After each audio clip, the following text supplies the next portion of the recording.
My husband laid a hand on me, and I stayed quiet. The next morning, I cooked a feast. He smiled and said, "You finally learned your place."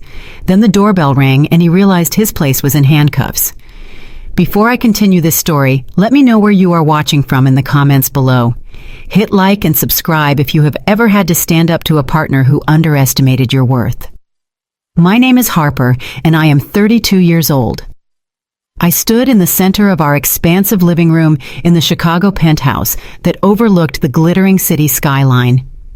The marble floor was cold beneath my bare feet, but not as cold as the look in my husband Caleb's eyes. He was pacing back and forth holding the document that I had refused to sign for the third time that evening. It was a loan application for a second mortgage on this apartment. A document that would leverage the home I had bought with my own inheritance money to secure $500,000 in cash for his venture capital fund. "You are being unreasonable, Harper," Caleb shouted, his voice echoing off the high ceilings. "It is just a liquidity bridge. My investors are wiring the capital next week. I just need this cash to close the deal on the tech startup in Austin. If I miss this window, I lose the deal." I looked at him calmly. I had heard this before. The liquidity bridge, the wire transfer that was always stuck in transit, the deal that was just about to close. Caleb was 35 years old, and to the outside world, he was a golden boy of the finance world. He drove a Porsche, wore bespoke Italian suits, and posted photos of expensive dinners on Instagram. But I knew the truth. I knew he was drowning. "I am not signing it, Caleb," I said, my voice steady. "The apartment is in my name. It is the one asset we have that is not leveraged to the hilt. I am not risking my home for another one of your gambles." He stopped pacing. He looked at me with a mixture of disbelief and pure rage. He walked over to where I stood. He towered over me. He used his height to intimidate me, just like he used his loud voice and his charm. "You think you know better than me?" he sneered. "You are just a bean counter, Harper. You sit in your little cubicle and check receipts. You do not understand how real business works. You do not understand leverage. You are nothing without me. You are just a boring accountant who got lucky enough to marry a man with vision." I stared back at him. He really believed that. He believed I was just a mid-level employee at a generic firm. He never asked about my day. He never asked about my title. He never looked at my pay stubs. I said, "No, Caleb." That was when it happened. His hand moved so fast, I did not see it coming. The back of his hand connected with my cheekbone with a sickening crack. The force of the blow knocked me off balance. I stumbled and fell onto the hard marble floor. My head spun. I tasted the metallic tang of copper in my mouth. Blood. For a moment there was silence. Caleb stood over me, breathing hard. He looked at his hand, and then he looked at me. He did not look sorry. He looked justified. "See what you made me do," he said, adjusting his cufflinks. "You push and you push until I have no choice. Now get up and sign the papers. I am going to take a shower. Have it signed by the time I get out." He stepped over me like I was a piece of furniture and walked toward the master bedroom. I lay there on the cold floor for a full minute. I touched my cheek. It was throbbing. My lip was cut. I sat up slowly. I did not cry. I wanted to cry, but the tears would not come. Instead, something else filled the space where the sadness should have been. A cold, absolute clarity. He thought I was just a bean counter. He thought I was helpless. He had no idea who he had just hit. I stood up. I walked to the kitchen island where the loan documents lay. I picked up the pen. I looked at the signature line. Then I put the pen down. "Done," I whispered to the empty room. I walked into the kitchen and poured myself a glass of water to rinse the blood from my mouth. Then I went to the guest bathroom to clean my face.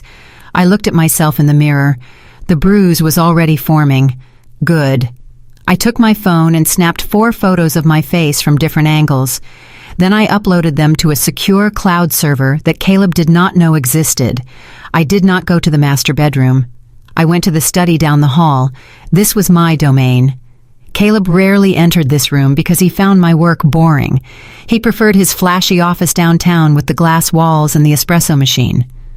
I locked the door behind me. I sat down in my ergonomic chair and engaged the biometric lock on my laptop. The screen hummed to life. Caleb called me a bean counter. Technically, he was right. I counted beans, but I did not count them for small businesses or tax returns. I was a senior forensic audit partner at one of the Big Four accounting firms. My billable rate was $850 an hour. I spent my days hunting white-collar criminals.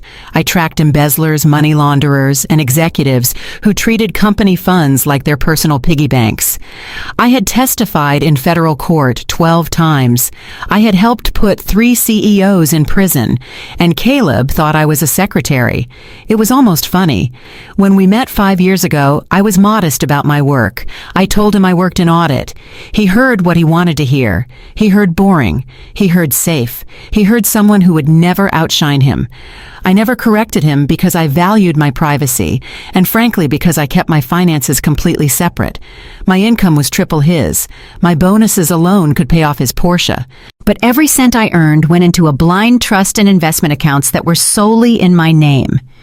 We lived on his income because his ego demanded he be the provider.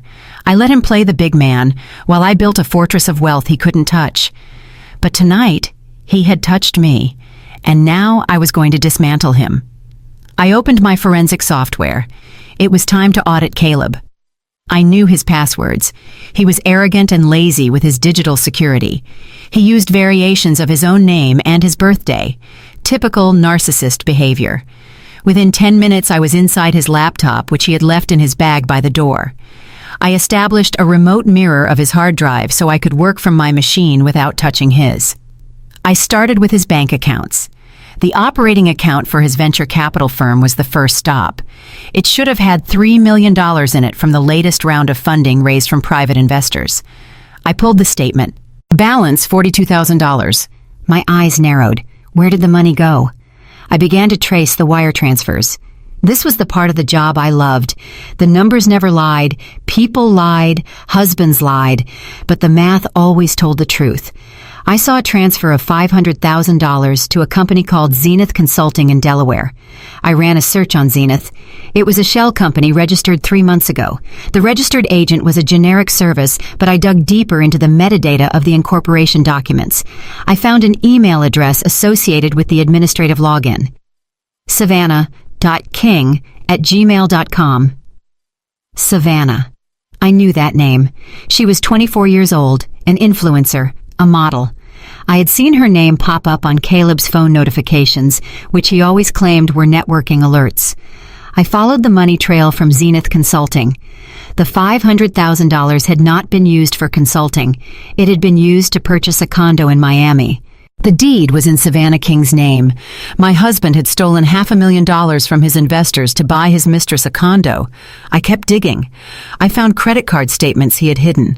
$75,000 in online crypto gambling losses in the last month alone. He was hemorrhaging money. That was why he needed the second mortgage on our penthouse. He wasn't closing a deal in Austin. He was trying to plug the hole in his fraud before the investors found out. And then I saw the biggest name on the investor list, the lead investor for this round, Marcus Williams. My heart skipped a beat. Marcus was Caleb's brother-in-law, married to Caleb's older sister. Marcus was a self-made tech titan, a black man who had built a logistics software empire from the ground up in Atlanta before moving to Chicago. He was brilliant, kind, and the only person in Caleb's family who treated me with genuine respect. Caleb's parents were polite but distant, always making subtle comments about my background, implying I wasn't quite elite enough for their son. But Marcus always asked about my work, always looked me in the eye. Caleb hated Marcus. He was jealous of him. He constantly made snide remarks about Marcus getting lucky or being a diversity hire despite the fact that Marcus owned his own company. I looked at the ledger. Marcus had invested $1.5 million into Caleb's fund 2 weeks ago. I traced that money. It was gone. Caleb had used it to pay off a loan shark in Las Vegas and to fund a lavish trip to the Maldives he had told me was a business conference in London. My husband had stolen over $1 million from his own sister's husband. I sat back in my chair. The rage I felt was cold and sharp like a scalpel. This was not just a bad marriage. This was a federal crime. This was wire fraud. This was embezzlement. This was a Ponzi scheme. I spent the next 4 hours compiling the evidence. I created a visual flow of funds chart. I downloaded the PDFs of the bank statements. I recovered deleted emails where Caleb bragged to his friends about how easy it was to fool his investors. I found the chat logs with Savannah, where he promised her he would leave his boring wife as soon as he secured the mortgage on the penthouse. By 4 a.m, I had a file that was 300 pages long. I saved it to 3 different encrypted drives. I printed 1 copy, then I composed an email. I did not send it to Caleb. I sent it to the legal department of the bank he used. I sent it to the SEC whistleblower tip line. And finally, I sent a text message to Marcus. It was 4:15 a.m.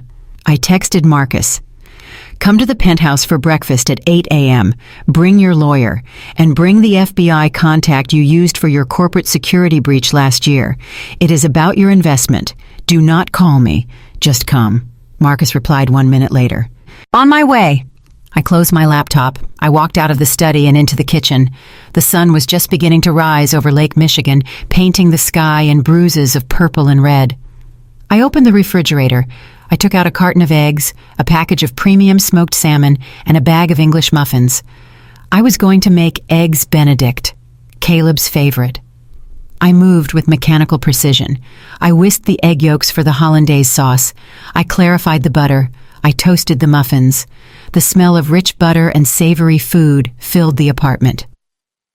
At 7:30 a.m., Caleb walked into the kitchen. He was wearing his silk robe, his hair freshly showered and slicked back. He looked refreshed. He looked like a man who had slept the sleep of the remorseless. He saw the table set with fine china. He saw the steaming plate of Eggs Benedict. He saw me standing there in my apron holding a spatula. He smiled. It was a smug, triumphant smile that made my stomach turn. "Good morning, Harper," he said, walking over to the coffee machine. "I see you finally came to your senses. It smells delicious." I placed the plate in front of him.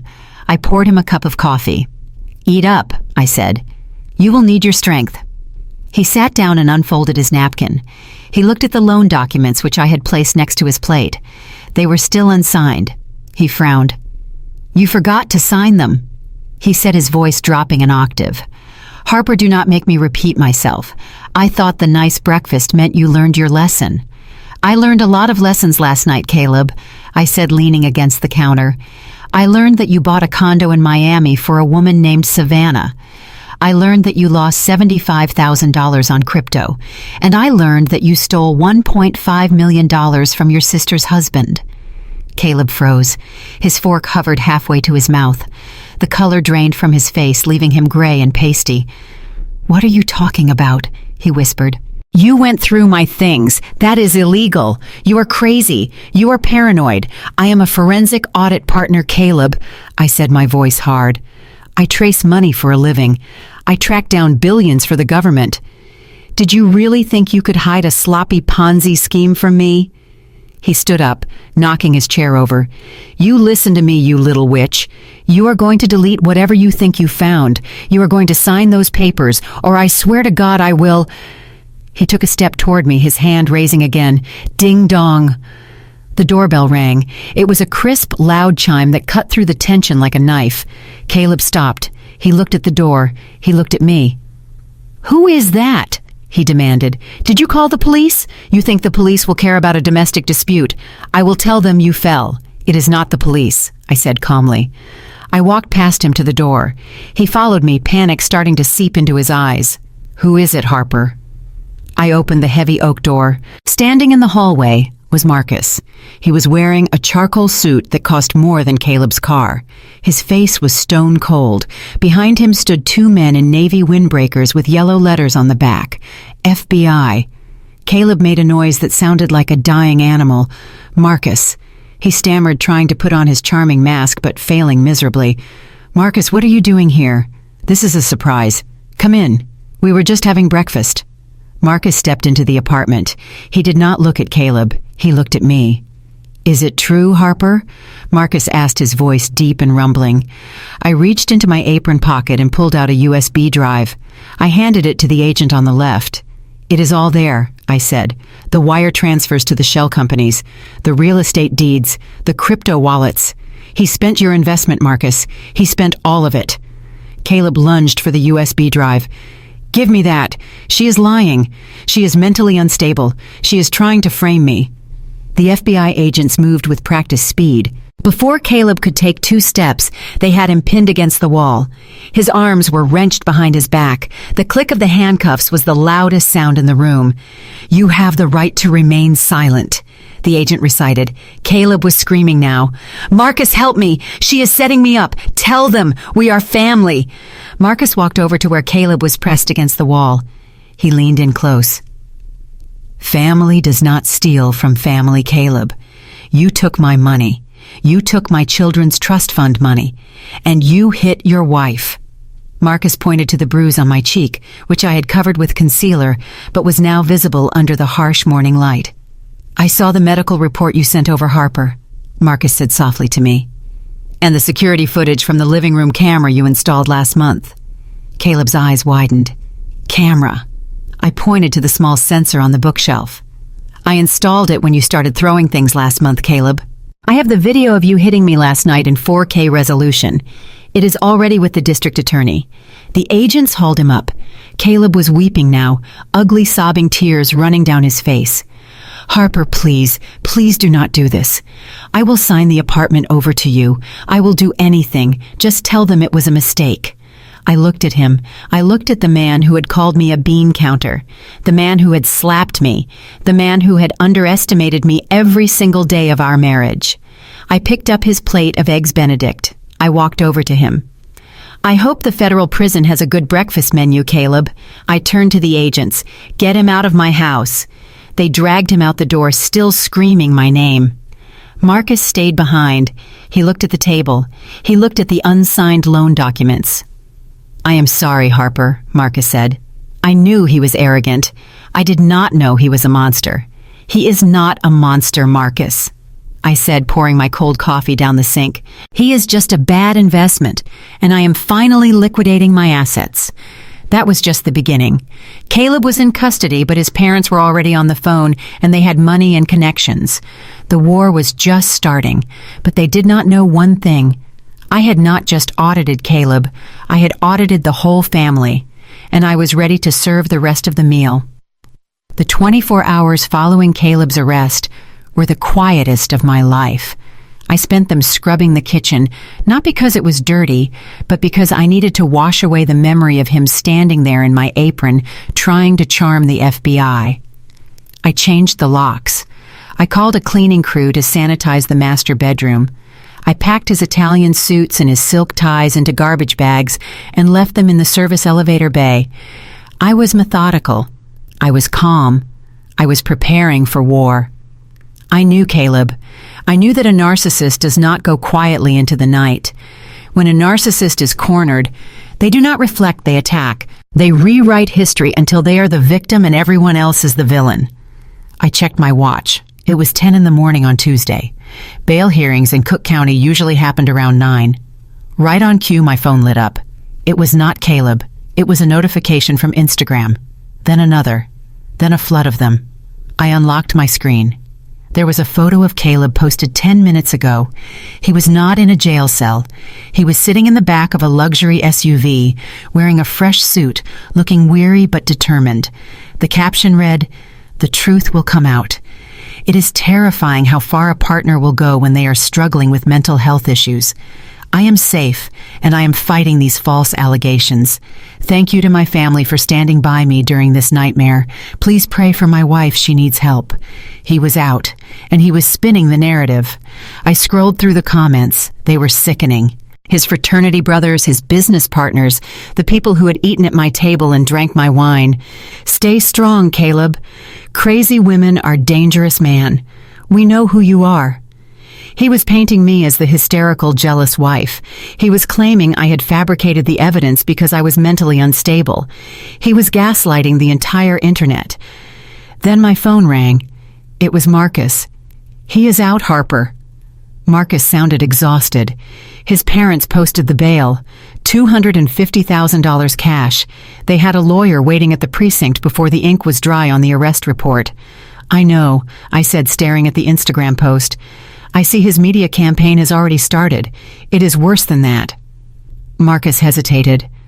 I just got off the phone with his father. Richard called me screaming. He said I betrayed the family. He said He used a very specific word, Harper. He said I let an outsider turn me against my own blood. I gripped the phone tighter. Richard and Elizabeth. Caleb's parents. They lived in a sprawling estate in Lake Forest, and they had never liked me. To them, I was the help. I was the girl who went to a state school. I was the one who worked for a living instead of living off a trust fund. They tolerated me because I paid the bills, but they never respected me, and they hated Marcus even more. They hated that their daughter had married a black man who was richer and smarter than their precious son. They are saying I framed him Marcus. They are telling people I hacked his accounts and planted the transfers. I know, Marcus said, his voice hard. Richard told me you are a gold digger. He said you set this whole thing up to divorce Caleb and take half his company. He does not seem to realize the company is worth $0. Let them talk, I said, walking to the window. The more they talk, the more rope they give me. I hung up and went to my laptop. I needed to see the damage firsthand. I logged into LinkedIn. Caleb had posted there too, but the tone was more professional. I am currently addressing a serious security breach within my firm orchestrated by a disgruntled party with access to my personal data.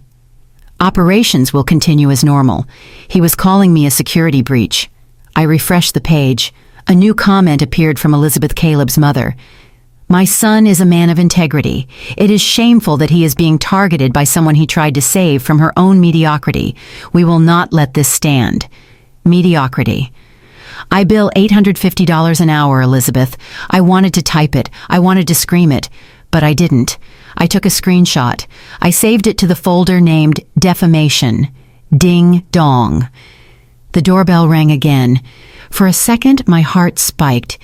Was he here? Was he trying to get in? I checked the security camera.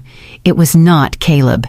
It was a man in a cheap windbreaker holding a large manila envelope, a process server.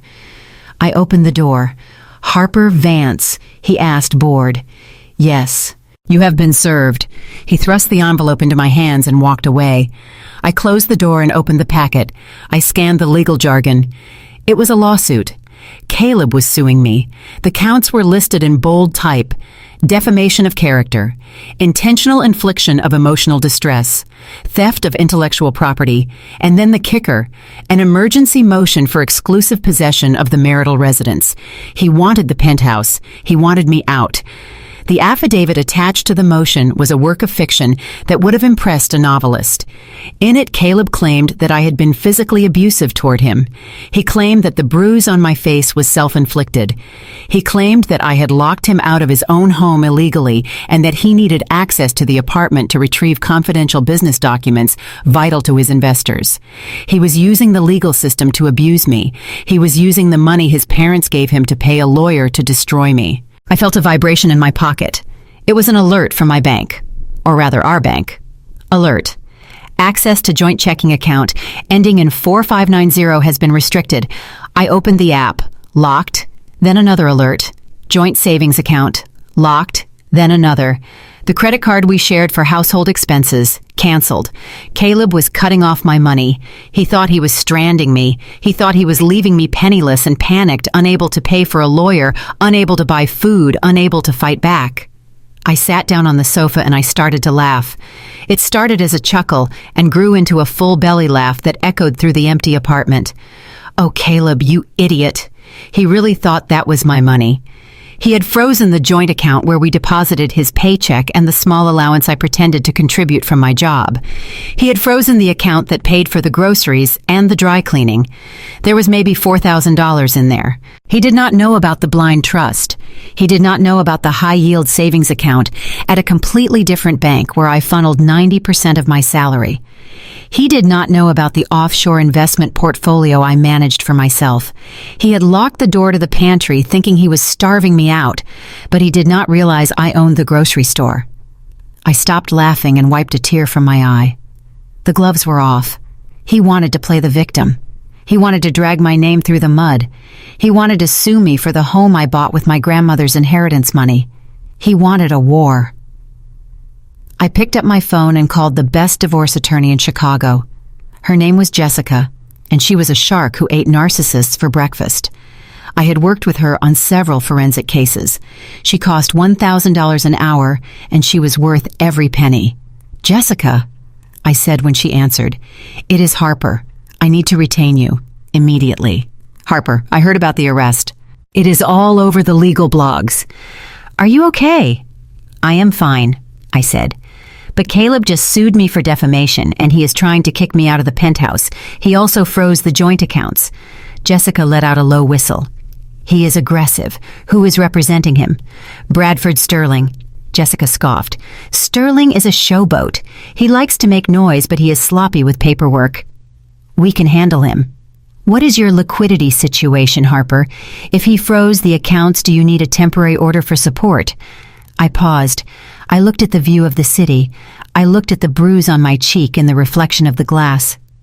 "No, Jessica. I do not need support. I have plenty of capital. I want you to file a countersuit." "Okay. On what grounds?" "Everything," I said, ticking them off on my fingers. "Assault and battery, financial fraud, dissipation of marital assets." "And Jessica, I want to file for an emergency forensic audit of his parents' finances too." "His parents?" Jessica asked, surprised. "Why?" "Because they posted his bail," I said. $250,000 cash. Richard has been retired for 10 years, and Elizabeth claims to be a housewife. I want to know where that money came from, because I have a feeling it didn't come from a pension.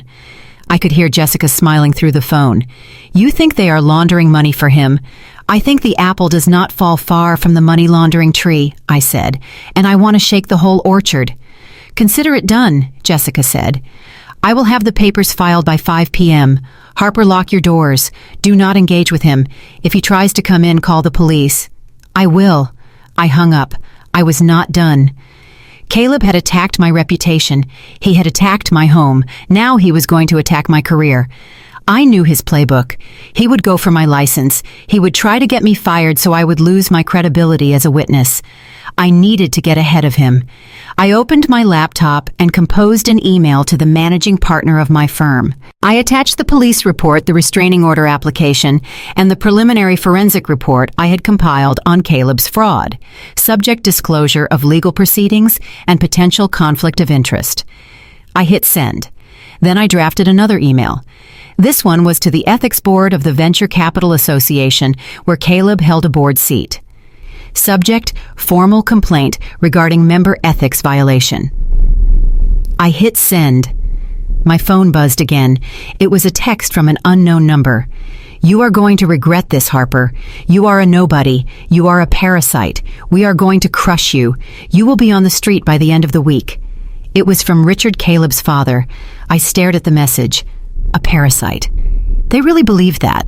They really believed that because I didn't come from their country club world, I was beneath them. They thought their son was a genius who had been trapped by a scheming woman. They were so blinded by their own arrogance that they couldn't see the cliff they were driving off. I took a screenshot of the text. I added it to the evidence folder. Then I walked to the kitchen. I was hungry. I opened the fridge and took out the bottle of champagne I had been saving for our anniversary. I popped the cork. The bail hearing was over. The lie had been told. Caleb had fired the first shot in the public square. He thought he had won the news cycle. He thought he had scared me. He was celebrating right now at his parents' house, drinking scotch and planning his victory lap. He was probably telling Savannah that it would all be over soon, that he would have the penthouse back, and they could move in together. He did not know that I had just hired a private investigator to track Savannah's location. He did not know that I had just bought the debt on the Miami condo he purchased for her. He did not know that the next time he tried to use his credit card, it wouldn't just be declined. It would trigger a federal alert. I took a sip of champagne. It was crisp and cold. Let them lie. Let them scream. Let them sue. Tomorrow was going to be a very busy day, because Caleb was not just fighting a wife, he was fighting an auditor who had kept every single receipt, and I was about to start processing the returns. Wednesday morning at the firm was usually a sanctuary of hushed conversations and the soft click of keyboards. My corner office on the 42nd floor was a fortress of glass and steel overlooking the Chicago River. I sat behind my mahogany desk reviewing the forensic analysis of a Cayman Islands shell corporation for a different client. The work was soothing, Numbers were logical. They followed rules. Unlike husbands. It was 10:15 when the red light on my desk phone blinked. It was the internal emergency line from the downstairs security desk. My stomach tightened. Only a few things triggered that specific line. A fire, an active shooter, or a severe security breach. I picked up the receiver. Ms. Vance. It was Mike, the head of building security. He was a former Chicago cop who I had hired personally after he retired. We have a situation in the lobby. A man claiming to be your husband is here. He is demanding to see the managing partner. He is causing a disturbance. I closed the file on my desk. I swiveled my chair to look at the monitors on the wall which displayed the security feeds from the lobby. There he was. Caleb. He was wearing one of the few suits I hadn't packed into garbage bags, a navy pinstripe that he thought made him look like a master of the universe. But on the high-definition screen, he just looked manic. His hair was disheveled. His tie was crooked. He was pointing a finger in the face of the receptionist, a sweet girl named Sarah, who was currently looking terrified. "He is screaming about data theft, Ms. Vance." Mike continued, his voice calm but alert. "He is claiming you stole confidential client files from his firm. He is shouting that you are in violation of your CPA ethics and that he wants to file a formal complaint with the firm leadership. He says he has proof that you hacked his servers." I watched the screen. Caleb was not just making a scene. He was trying to execute a professional hit job. He knew that in my line of work, reputation was everything. An allegation of data theft or an ethics violation could trigger an immediate suspension pending investigation. He was trying to get my security clearance revoked. He wanted to cut off my income and destroy my credibility before I could take the stand against him. It was a bold move. It was a desperate move. It was the move of a man who thought he was still playing checkers while I was playing three-dimensional chess. "Do not let him up, Mike," I said. "Keep him in the lobby. Do not arrest him yet. Just contain him." "But Ms. Vance, he is attracting a crowd. Clients are walking through there. Let them watch," I said. "I want witnesses." I hung up the phone. I stood up and walked to the window. I looked down at the tiny cars and the tiny people 42 stories below. Caleb was down there screaming lies about me. He thought he was destroying me. He did not realize he had just walked into a trap I had set the moment I saw his bail notification. I walked back to my desk and woke up my computer. I did not go down to the lobby. I did not engage in a shouting match. That was what he wanted. He wanted the hysterical wife. He wanted the drama. Instead, I opened my email client. I had prepared a draft the night before. I had hoped I wouldn't have to send it. I had hoped Caleb would have the sense to listen to his lawyer and stay quiet. But hope is not a strategy. Preparation is a strategy. The email was addressed to the general counsel of Caleb's venture capital firm. I also CC'd the entire board of directors. I CC'd the compliance officer at the bank that held his operating accounts. And for good measure, I CC'd the 3 largest institutional investors who had backed his latest fund, including the pension fund manager who Caleb was terrified of. Subject: urgent notification regarding general partner conduct and breach of fiduciary duty. I began typing the body of the email. My fingers flew across the keys. To the board and general counsel, I am writing to you in my capacity as a senior forensic audit partner and as a federal witness in the active investigation regarding Caleb Vance. Mr. Vance is currently in the lobby of my place of employment, attempting to intimidate a witness and tamper with evidence. He is making false allegations of data theft to distract from the forensic evidence I have already provided to the Federal Bureau of Investigation. Please be advised that the financial irregularities within your firm are not limited to the embezzlement of funds from Mr. Marcus Williams. My audit has uncovered a systemic pattern of fraud, including the use of investor capital to purchase personal real estate assets and fund illicit gambling debts. However, the purpose of this email is to address the immediate threat Mr. Vance poses to your firm's reputation and liability. Mr. Vance is currently out on bail for domestic battery. Attached to this email, you will find the security footage from my home recorded 48 hours ago. I clicked the paperclip icon. I selected the file. It was the video from the living room camera. The video that showed Caleb screaming at me. The video that showed him raising his hand. The video that showed him striking me across the face with enough force to knock me to the ground. And the video that showed him stepping over my body to go take a shower. It was a brutal video. It was hard to watch. But it was the truth. I added one final line to the email. Mr. Vance represents a significant liability to your organization. His behavior demonstrates a complete lack of impulse control and moral character. I trust you will take the appropriate steps to protect your investors and your firm's standing. Regards, Harper Vance, Senior Partner, Forensic Audit Division. I hit send. The email whooshed away. It landed in the inboxes of 12 of the most powerful people in Chicago finance. I sat back and watched the security feed. Caleb was still yelling. He had turned his attention to a group of my colleagues who were returning from coffee. He was waving his phone in the air, claiming he had evidence of my insanity. He looked deranged. He looked like a man who was drowning and trying to pull everyone down with him. I checked the time. It was 10:22. Corporate lawyers are fast, especially when they see a liability that could cost them millions. At 10:24, Caleb's phone rang. I watched on the screen as he paused mid-scream. He looked at the caller ID. His face changed. The manic anger was replaced by a sudden flash of fear. He answered the phone. I could not hear what was being said, but I could read his body language perfectly. His shoulders slumped, his mouth opened and closed. He started shaking his head. He was trying to argue. He was trying to explain. But you do not explain away a video of you punching your wife. You do not explain away a forensic report that shows you stole from a pension fund. I imagined the voice on the other end. It was probably the chairman of the board. He was probably telling Caleb that his access to the building was revoked. He was probably telling him that his equity was being clawed back under the morality clause in his contract. He was probably telling him that he was fired effective immediately for cause. Caleb dropped the phone to his side. He looked like he had been punched in the gut. He stood there in the middle of the lobby, surrounded by the marble and the glass and the people he wanted so desperately to impress. And he looked small. Then he looked up.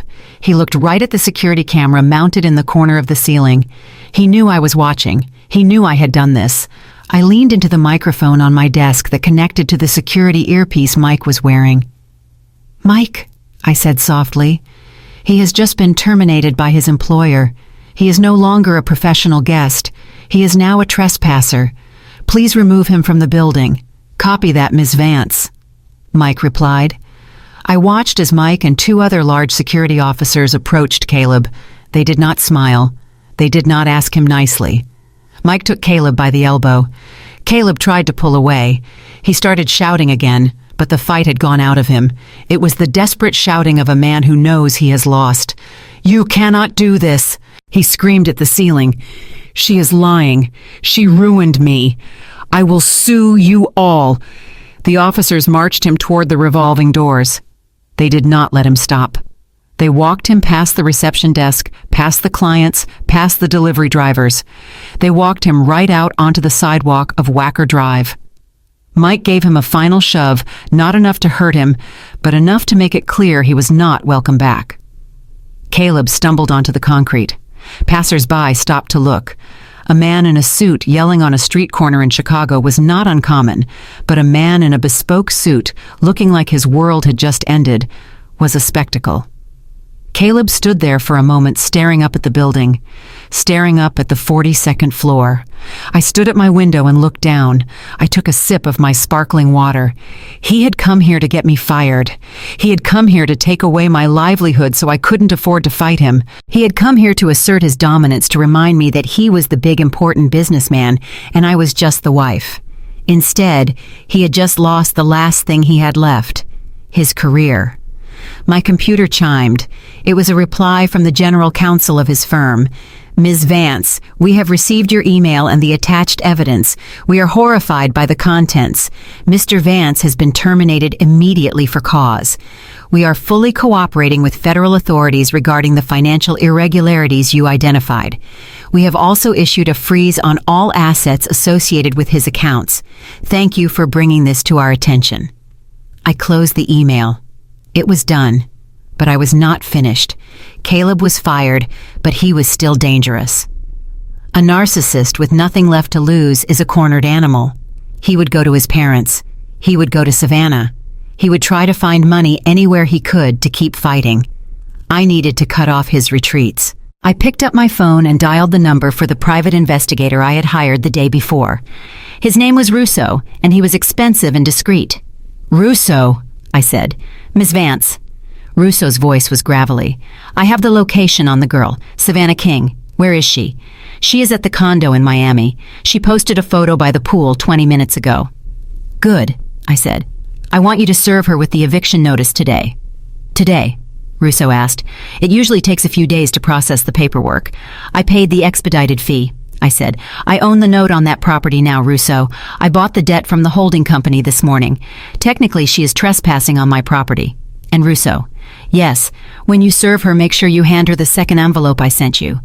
The one with the photos of Caleb and the other woman he was seeing in New York last month." There was a pause on the line. Then Russo chuckled. "You play hardball, Ms. Vance." "I do not play games, Russo," I said.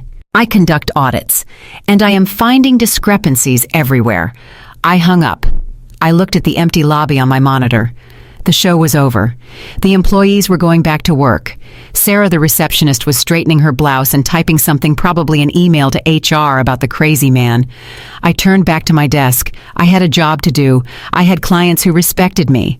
I had a team who looked up to me. Caleb had tried to shame me in my own house of power. He had tried to bring his domestic toxicity into my professional sanctuary. He had learned a valuable lesson today. Never interrupt a woman when she is working, especially when her work is destroying you. I opened the file on the Cayman Islands Corporation. I had about an hour before Caleb's parents would call me screaming. I wanted to get some real work done before the next round of the circus began. But before I dove back into the numbers, I allowed myself one small moment of satisfaction. I opened the folder on my desktop labeled Caleb Vance. I dragged the video file of him getting kicked out of the building into it. I renamed the file, The Exit Interview. I clicked Save. 2 days after I had Caleb removed from my office building by security, I sat in my home office surrounded by monitors. The silence in the penthouse was heavy, but it was the silence of a predator waiting for the trap to snap shut. Caleb had gone underground. He wasn't at his parents' house in Lake Forest. He wasn't at any of the hotels where we held memberships. He had vanished. But people like Caleb do not vanish. They just find a new stage to perform on. I knew exactly where he was. My private investigator, Russo, had sent me the photos an hour ago. Caleb was in Miami. He was standing on the balcony of a sleek glass-walled condo in Brickell overlooking the bay. He was wearing linen pants and holding a cigar, trying to look like a man enjoying a vacation. Beside him stood a woman, Savannah King. She was 24 years old, with blonde hair extensions that cost more than my first car, and a phone that was permanently attached to her hand. She was filming a TikTok video doing a little dance while Caleb toasted the air behind her. They looked happy. They looked carefree. They looked like a couple who had just gotten away with murder. Caleb had told her I was the villain. I knew the script by heart. He would have told her that I was controlling, that I was abusive, and that he had finally left me to be with his true love. He would have told her that the legal trouble was just a misunderstanding, a result of my vindictive nature. He probably told her that he bought this condo for her as a promise of their new life together. Technically, he had bought it. He had used $500,000 of stolen investor money to put a down payment on the unit through a shell company called Zenith Consulting. He had listed Savannah as the sole officer of the company. He thought he was being clever. He thought that by keeping his name off the deed, he was hiding the asset from me and from the FBI. He did not understand forensic accounting. He did not understand that when you use dirty money to buy an asset, you do not own the asset. The money owns the asset, and right now, I controlled the money. I looked at the property records on my screen. Zenith Consulting had purchased the unit for $2.5 million. The $500,000 was just the down payment. The remaining $2 million was financed through a private equity lender based in Delaware, a lender that specialized in high-risk bridge loans. I picked up my phone and called my contact at the lending firm. We had gone to business school together, and I had done him a favor involving a messy audit 3 years ago. "David," I said, "it is Harper Vance." "Harper." David's voice was warm. "To what do I owe the pleasure? I am looking at a loan in your portfolio. Zenith Consulting. Property address 1000 Brickell Plaza, Unit 54B. Let me pull it up. I heard typing. Ah, yes. A new acquisition. High interest rate. Why are you interested? I want to buy the note, David. Buy the note. Why? It is performing. They made the first payment. They made the first payment with stolen funds, David. The FBI is freezing the assets of the principal depositor as we speak. The next payment is going to bounce, and the one after that. The borrower is a shell company fronted by an Instagram model with zero income, and the actual beneficiary is my soon-to-be ex-husband, who is currently under federal investigation for wire fraud. There was a long silence on the line. Then David sighed. You always bring me the best news, Harper. If the Fed sees it, we are going to be tied up in forfeiture hearings for years. We will lose money on the legal fees alone. Exactly, I said. But if you sell the note to me right now at par value, I will take the headache off your hands. You get your principal back. I get the leverage. Send me the wire instructions, David said. It is yours. I hung up the phone. I logged into my trust account. I wired $2 million to the lender. It was a lot of money, but it wasn't spending. It was investing. I wasn't just buying a condo. I was buying the ground out from under Caleb's feet. 30 minutes later, I received the confirmation email. I was now the legal holder of the mortgage on the condo, where my husband was currently smoking a cigar. I called Russo. It is time, I said. Are you sure, Ms. Vance? Russo asked. It is Friday night. I do not care what day it is, Russo. I want you to go to the door. I want you to serve Savannah King personally. And Russo, do not be gentle. I watched the live stream from Russo's body camera on my monitor. Technology is a wonderful thing. I could see what Russo saw. I could see the hallway of the luxury condo building. I could see the expensive art on the walls. I could see Russo's hand reach out and press the doorbell. It took a moment. Then the door opened. Savannah was standing there. She was wearing a white bikini and a sheer cover-up. She looked annoyed. She probably thought it was a food delivery driver who had forgotten the gate code. Can I help you? She asked, popping her gum. Savannah King, Russo asked. Yeah. Who are you? You have been served. Russo handed her a thick stack of documents. The top page was bright red. Notice of default and immediate eviction. Savannah looked at the papers. She looked confused. She looked like she was trying to read a language she didn't speak. What is this? She asked. It means you are trespassing on private property, Ms. King, Russo said. The mortgage on this unit is in default. The note holder has exercised their right to accelerate the loan and take possession of the property. You have 24 hours to vacate the premises. Savannah laughed. It was a nervous, high-pitched sound. You are crazy. Caleb bought this place. We just moved in. Caleb! She turned and yelled into the apartment. Caleb! Some weirdo is at the door saying we have to leave. I watched as Caleb appeared in the hallway behind her. He was wearing the same linen pants I had seen in the photo. He was holding a glass of scotch. He looked relaxed. He looked arrogant. He looked like a man who thought he had escaped the fire. Then he saw Russo. His eyes narrowed. He recognized Russo. He had seen him once before when I hired him to do a background check on a nanny we were considering. What are you doing here? Caleb demanded, stepping in front of Savannah. Get away from my door. This is harassment. I am calling the police. Please do, Russo said. It will save us time.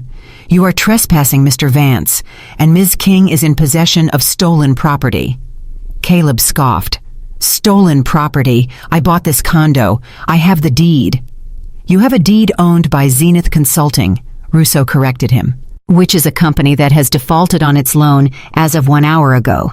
The new lender has called the note, and since Zenith Consulting has no assets other than the stolen funds you used to open the account, the property now belongs to the lender. Caleb's face went pale. Who is the lender? Russo smiled. He reached into his jacket pocket and pulled out a second envelope. This is a personal message from the lender. She thought you might want to see the itemized bill. Caleb stared at the envelope. He knew. In that split second, he knew exactly who the lender was. He snatched the envelope from Russo's hand. He ripped it open. I had prepared the document myself. It wasn't a legal filing. It was a receipt. A very detailed forensic receipt. At the top of the page, in bold letters, it read, "Assets purchased with misappropriated funds." Item 1. Hermes Birkin bag, black Togo leather. Cost $12,000. Source of funds.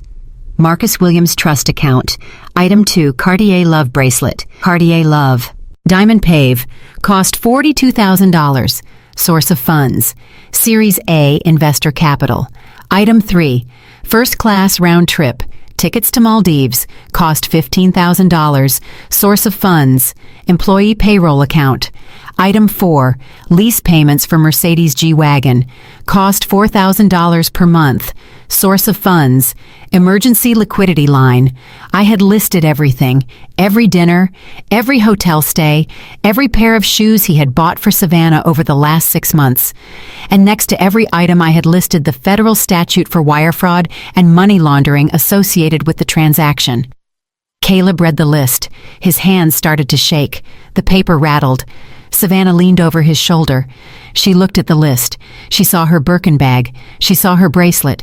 She saw the trip they had just taken. "What is this, Caleb?" she asked, her voice trembling. "Why does it say these things were bought with stolen money?" Russo spoke up. His voice was loud enough for the neighbors to hear. "Ms. King, you are listed as the sole officer of Zenith Consulting. That means you are legally responsible for the actions of the company. The FBI is currently investigating Zenith for laundering money for a federal fugitive. By accepting these gifts and allowing your name to be used on these accounts, you have made yourself an accessory to wire fraud." Savannah's eyes went wide. She looked at Caleb. "Caleb, tell him he's lying. You said you were rich. You said you sold your company." Caleb turned to her. Sweat was beading on his forehead. "Savannah, baby, listen to me. It is complicated. Harper is crazy. She is trying to scare you." "I am not scared of Harper," Savannah screamed. "I am scared of the FBI, Caleb. Is this true? Did you steal this money? Is my bag stolen?" Caleb tried to touch her arm. "Savannah, calm down. I can fix this. I just need to make a few calls. Do not touch me." Savannah recoiled. She looked at the document again. She looked at the eviction notice. "You told me you bought this place cash. You told me we were safe here." Russo checked his watch. "You have 23 hours and 45 minutes to vacate, Ms. King. If you are still here tomorrow, the marshals will remove you. And Ms. King, I would advise you not to try to leave the country with any of the items listed on that paper. They are evidence. If you are caught with them, you could be facing up to 10 years in federal prison." Savannah looked at Russo. Then she looked at Caleb. The adoration in her eyes was gone, replaced by the primal fear of self-preservation.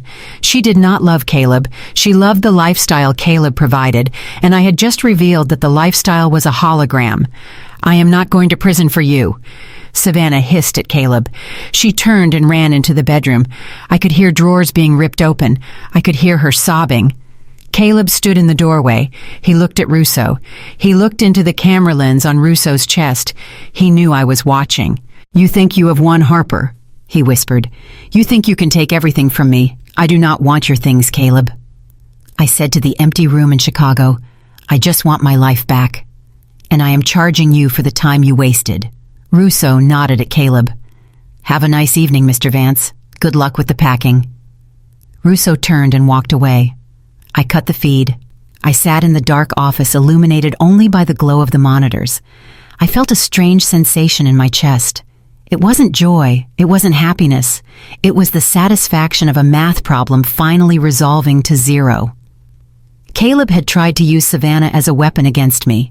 He had paraded her around, trying to make me feel old and boring and replaced. He thought she was his prize. But Savannah wasn't a villain. She was just another victim of his Ponzi scheme. She was a 24-year-old girl who had been sold a fairy tale by a man who couldn't afford the book. By serving her that notice, I hadn't just evicted her. I had given her a reality check. I had given her the chance to cut a deal before she went down with the ship. My phone rang. It wasn't Caleb. It was a number I didn't recognize. A Miami area code. I answered. "Hello? Is this Harper?" The voice was shaky, young. It was Savannah. "Yes, this is Harper. I am reading the papers. The guy gave me. Okay. Is it true? Did he really steal the money for the condo? Yes, Savannah, I said. He stole it from his investors. He stole it from his family. And he used your name to do it. There was a sob on the other end of the line. He told me he was a genius. He told me you didn't understand him. He said you were holding him back. I was holding him back from prison, Savannah. She was crying harder now. What do I do? I do not want to go to jail. I didn't know. I swear I didn't know. I leaned back in my chair. This was the pivot point. This was where I turned his asset into my witness. If you didn't know Savannah, then you need to prove it. You need to stop being his cover and start being a victim. How? You have a phone, Savannah. You record everything. You have texts, you have emails, you have videos of him bragging about his deals. Yes, I have everything. Then you pack your things, you leave the Birkin bag, you leave the jewelry, you take your phone and your laptop and you go to the FBI field office in Miami. You tell them you want to cooperate. You tell them you were used. Will they arrest me? If you bring them the evidence that convicts him, they will likely give you immunity. But you have to do it now, Savannah, before he tries to blame it all on you, because that is what he does. He blames the woman. There was a silence. Then a steeliness entered her voice. He is in the living room drinking. He is calling his dad. He is telling him that you hacked the bank accounts. He is lying. I know, Savannah said. I am leaving now. Harper. Yes, thank you. You didn't have to warn me. You could have just let the cops come. I didn't do it for you, Savannah, I said. I did it because I know what it is like to believe him. I hung up. I watched the clock. 1 hour later, I received a text from Russo. Subject left the premises. She has 2 suitcases. She got into an Uber, heading toward the federal building. Target remains in the unit. He is throwing things off the balcony. I smiled. The mistress was gone. The shell company was exposed. The asset was secured. Caleb was alone in a glass tower that he didn't own with a bottle of scotch he probably couldn't afford. He had lost his home in Chicago. He had lost his hideout in Miami. He had lost his girlfriend. But the night wasn't over. I checked my schedule. Tomorrow was Sunday. And on Sundays, Caleb's parents always had a family dinner. They would be gathering the troops. They would be circling the wagons. They would be planning their counterattack. They thought they were safe in their mansion in Lake Forest. They thought their money and their name would protect them. They did not know that I had been invited to dinner too, not by them, but by the one person they couldn't say no to. I closed the laptop. It was time to get some sleep. I had a long drive to the suburbs in the morning, and I needed to look my best. Justice is a dish best served cold, but for Sunday dinner I was planning to bring something hot. Sunday evenings in Lake Forest were usually reserved for performative family bonding. The Vance estate was a sprawling Georgian manor that looked like it belonged on a postcard for generational wealth. Inside it was a mausoleum of secrets and cold silences. I was not there physically. I was sitting in my car parked 2 blocks away down a dark street lined with oak trees. But I was in the room. My phone was connected to the Bluetooth system of my car, and the volume was turned up. On the other end of the line was Marcus. He had placed his phone face down on the mahogany dining table right between the crystal water pitcher and the silver candelabra. He had texted me 1 word before he went in. Listen. I heard the clinking of silverware on fine china. I heard the soft pour of wine. And I heard the voice of Elizabeth Caleb's mother cooing as if she were speaking to a toddler who had scraped his knee and not a 35-year-old man facing federal indictment. Eat something, Caleb, darling, Elizabeth said. You look thin. The food in that horrible place must have been dreadful. I am not hungry, Mother. Caleb's voice was petulant. It sounded weak. How can I eat when my entire life is being destroyed by that woman? She took the condo. She took the car. She froze my cards. She is a monster. Richard Caleb's father rumbled. His voice was deep and thick with expensive scotch. We never should have let him marry her. I told you from the start. She does not have the breeding. She does not understand how our world works. I gripped the steering wheel. Breeding. They talked about me like I was a show dog that had failed to place. Marcus remained silent. I could hear the rhythmic scrape of his knife and fork. He was eating. He was letting them talk. He was letting them dig. Richard cleared his throat. The sound was sharp. "Marcus, we need to discuss strategy," Richard said. "The lawyer Sterling says the situation is precarious but manageable. The key is to get the federal charges dropped. If the FBI backs off, the rest is just a civil dispute. A messy divorce. We can handle a divorce. We can bury her in paperwork for years until she runs out of money." "She has money, Dad," Caleb whined. "She has so much money." "You have no idea. She bought the note on the condo. She dropped $2 million like it was nothing." Richard scoffed. "Probably debt. Or she stole it. A forensic accountant does not make that kind of capital legally. We will investigate her finances. We will find her dirt. Everyone has dirt." But first, Richard continued, his voice shifting toward Marcus. "We need to deal with the catalyst. Marcus, you are the lead plaintiff on the fraud complaint. The FBI is moving because of your statement, because of your investment." I held my breath.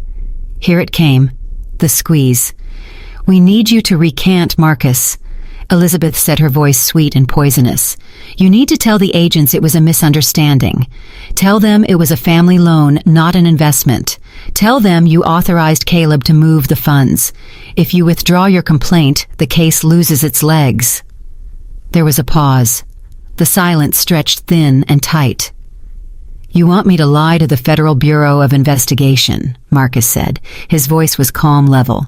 "You want me to commit a felony to cover up Caleb's felony. Do not use that word," Richard snapped. "It is not a felony. It is a family matter. We protect our own. You are family, Marcus.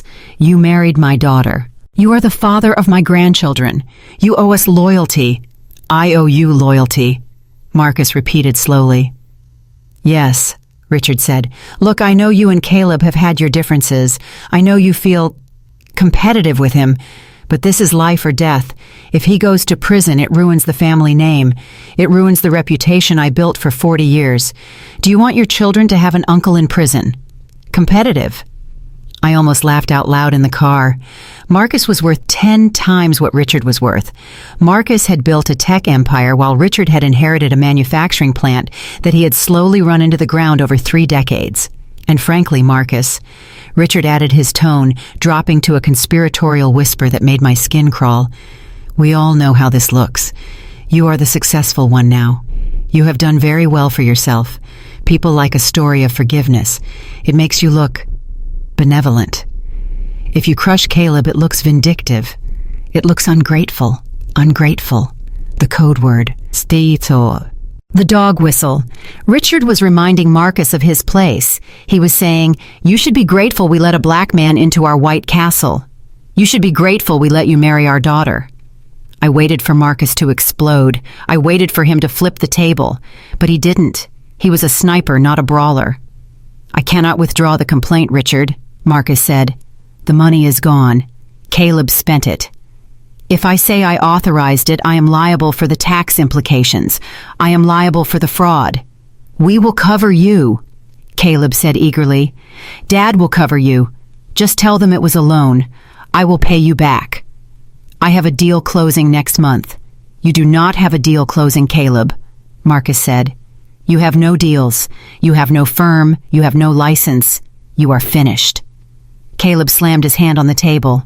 See how he talks to me. He hates me. He has always hated me. He is jealous because I am the legacy. He is just a—" Caleb stopped himself. But the unspoken slur hung in the air, heavy and rancid. Richard sighed. "Enough, Caleb. Marcus, listen to reason. This is not about money. I will write you a check for the $1.5 million tomorrow. I will liquidate some assets. I will make you whole.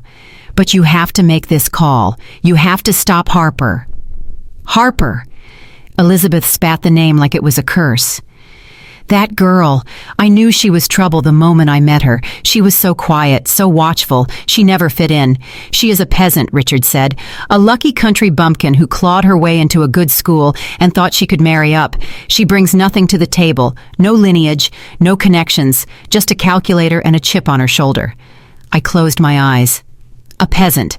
My father was a union electrician who worked 60 hours a week to put food on the table. My mother was a teacher who bought supplies for her students out of her own pocket. They had more dignity in their little fingers than Richard Vance had in his entire body. She thinks she is smart. Richard continued, pouring himself more drink. She thinks she can outmaneuver us, but she forgets who we are. We are the Vances. We have survived recessions, lawsuits, and scandals. We do not get taken down by the help. Caleb laughed. It was a wet, pathetic sound.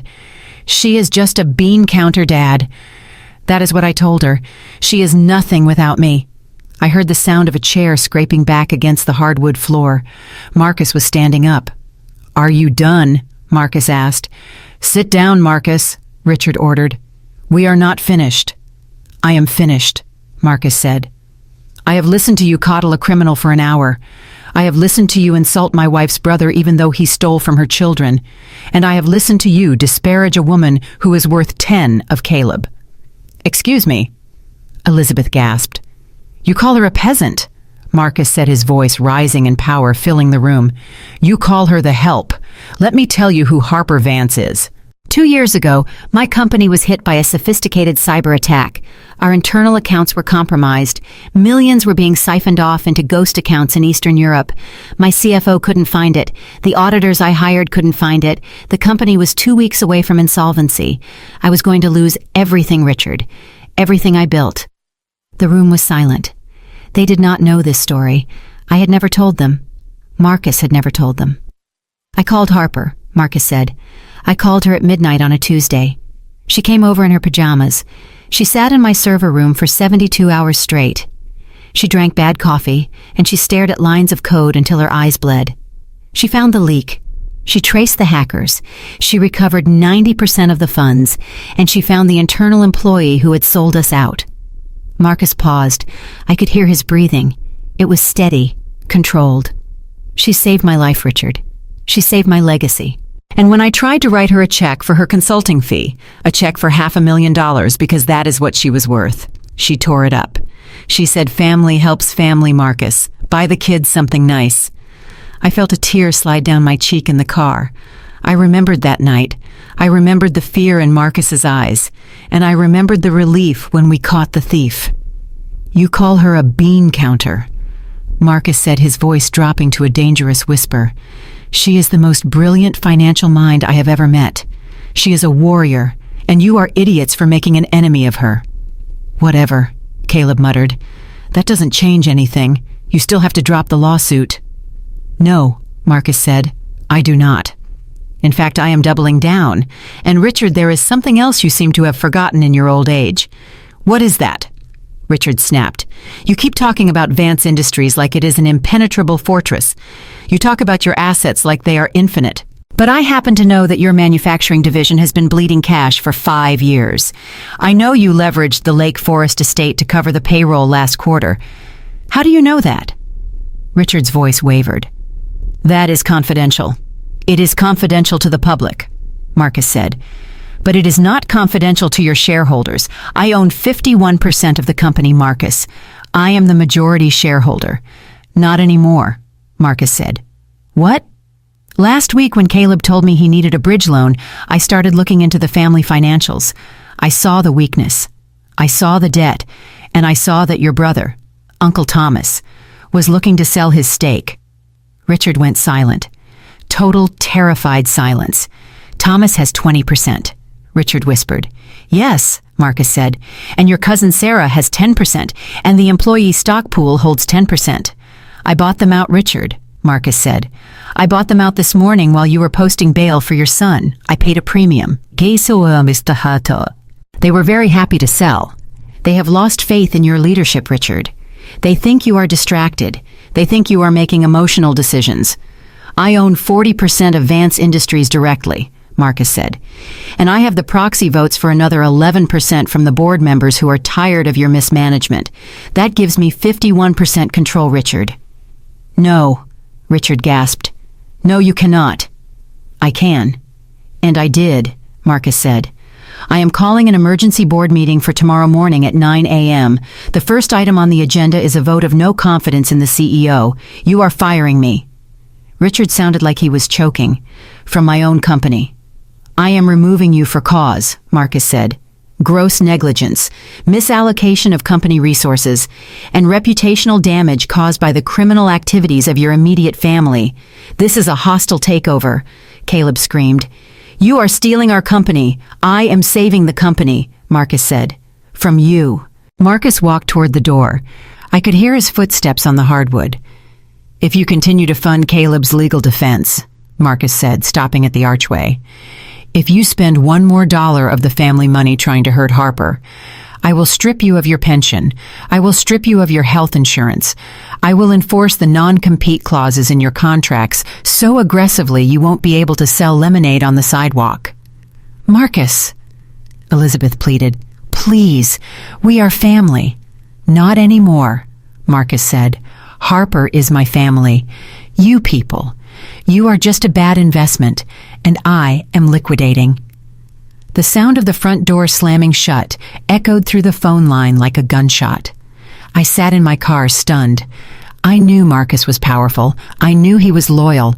But I did not know he had bought the company. He had just executed a corporate assassination over dinner. He had cut the head off the snake. Richard had no job. He had no control.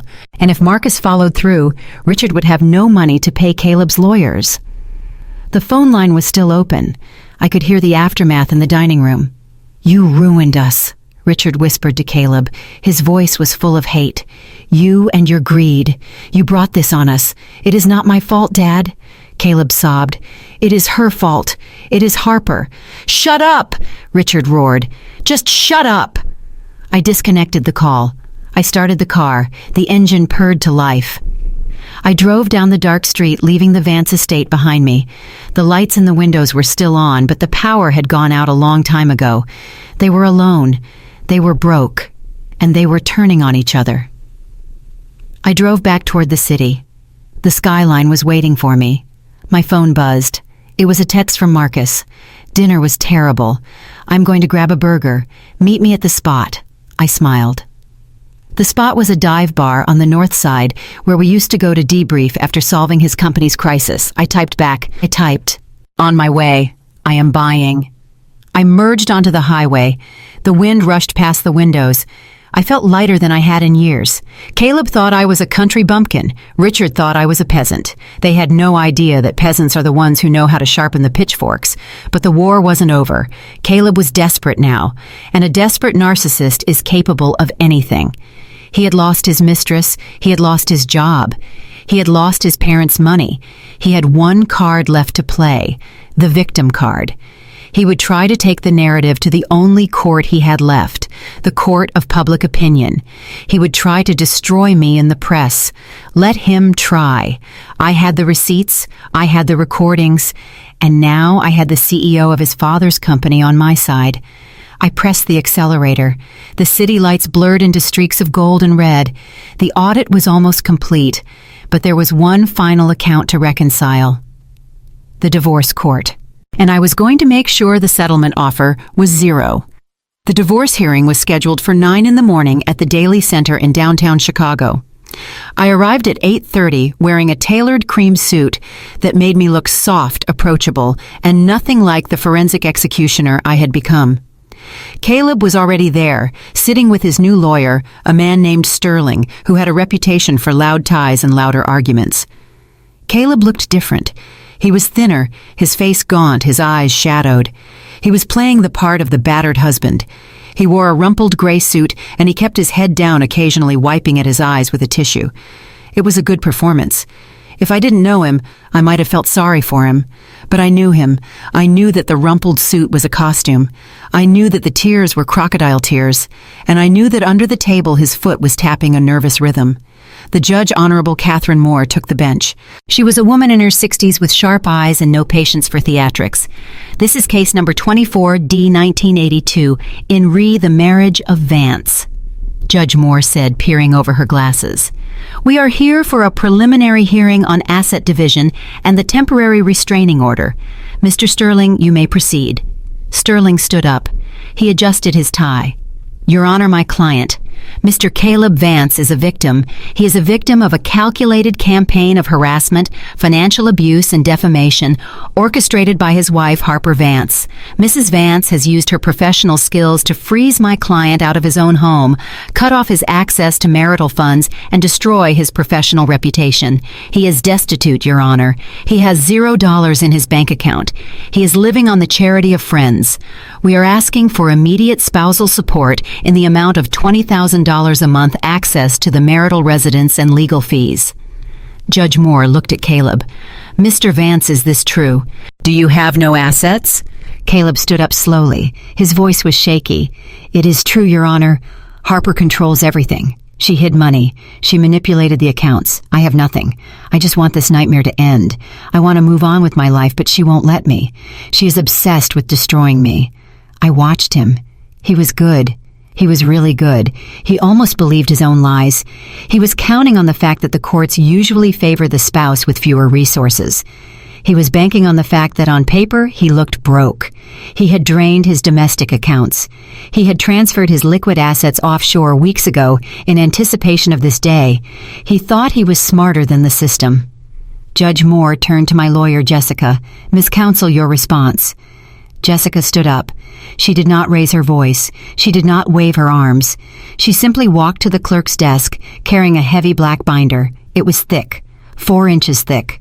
It landed on the desk with a heavy thud that echoed in the quiet courtroom. Your Honor, Jessica said, my client, Mrs. Vance, does not deny that she froze the joint accounts. She did so to prevent further dissipation of marital assets, assets that Mr. Vance was actively siphoning off to fund a criminal enterprise and an extramarital affair. Sterling jumped up.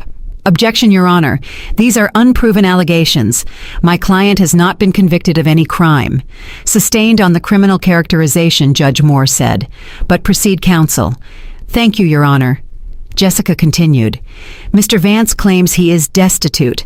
He claims he has no assets. He claims my client is hiding money. We would like to submit Exhibit A into evidence. Jessica opened the binder. She handed a copy to the judge and a copy to Sterling. This is a forensic accounting report certified by an independent third-party auditor.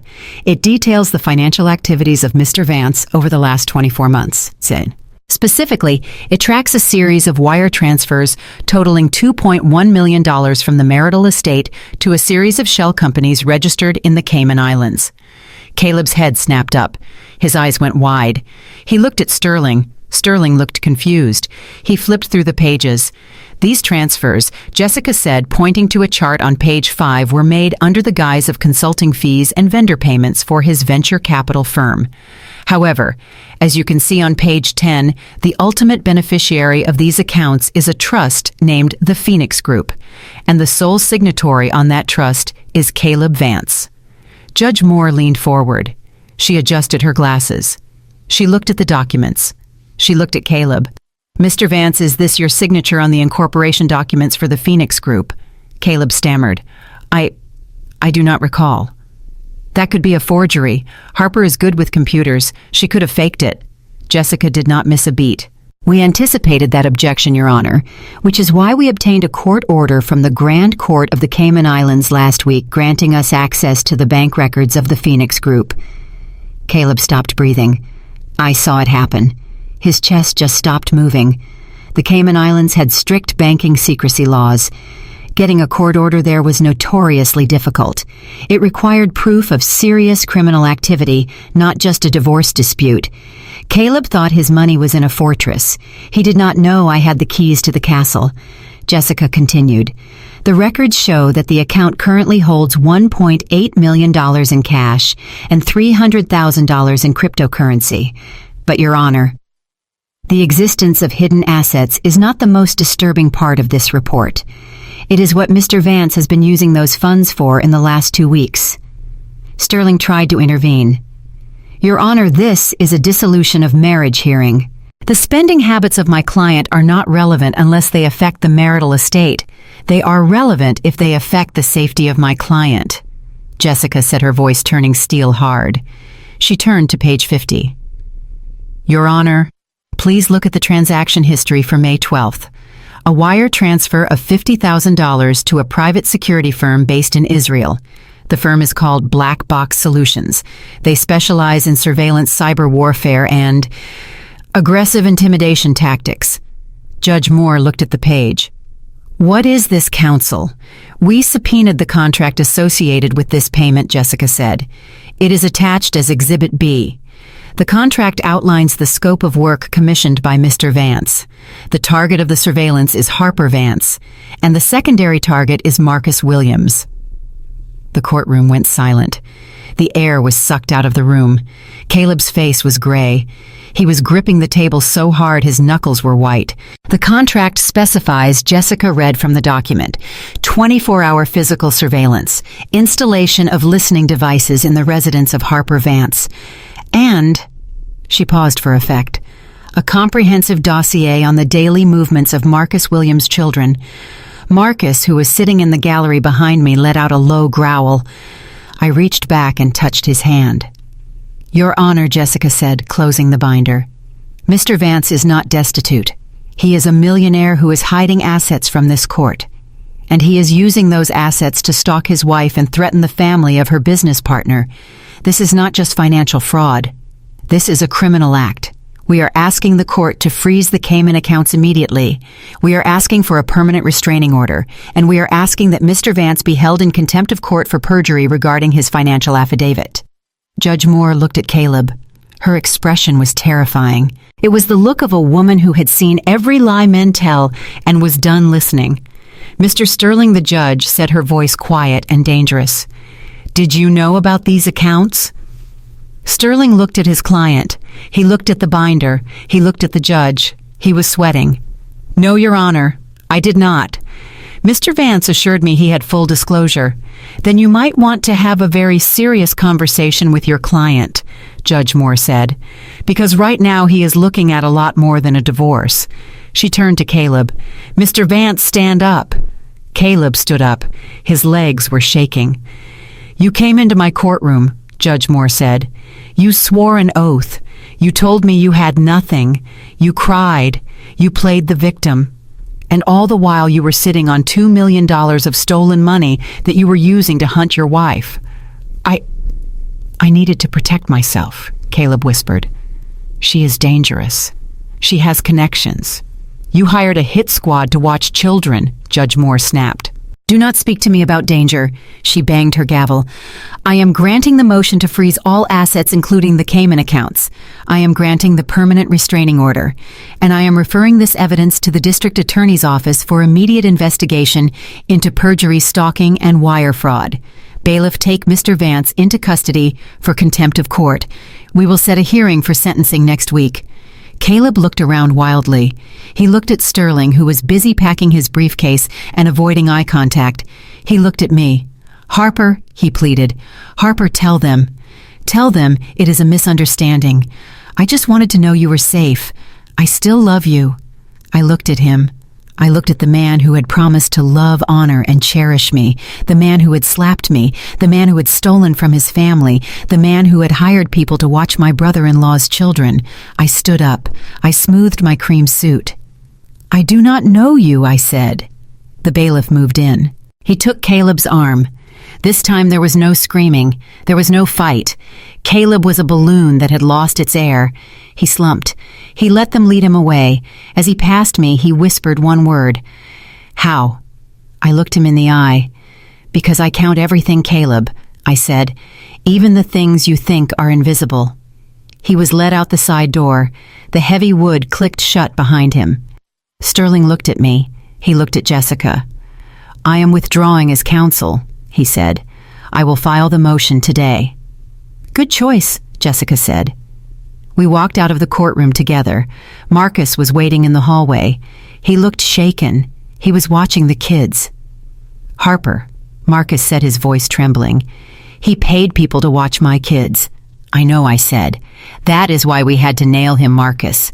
That is why we couldn't just settle. He was dangerous. You saved us, Marcus said. You saved us all. I did not save anyone, Marcus, I said, walking toward the elevators. I just balanced the books.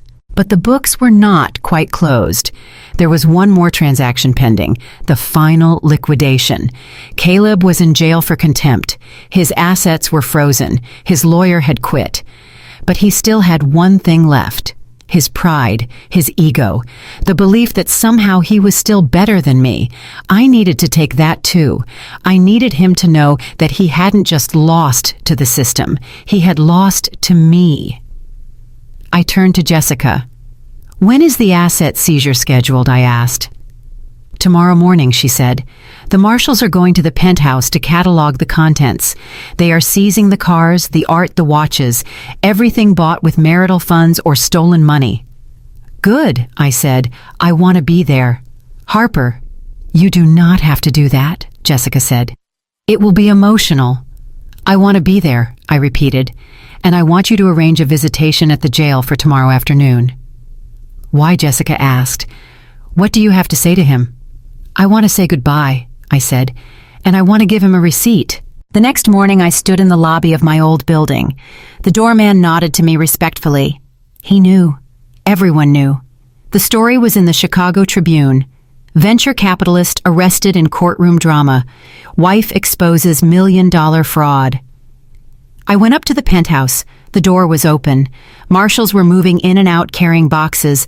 They were tagging furniture. They were wrapping paintings.